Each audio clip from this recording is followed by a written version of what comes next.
As you come down onto the table, before you go to make your shot, you want to make sure that you're not holding the pool cue too tight.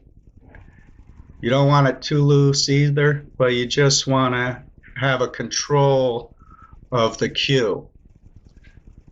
Not too light, not too tight, just a controlled cue so that you can follow through comfortably.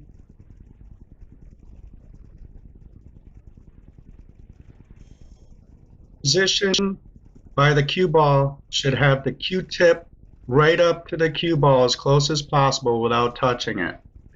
And your rear arm holding the handle wrap area in the cue should be 90 degrees to the floor.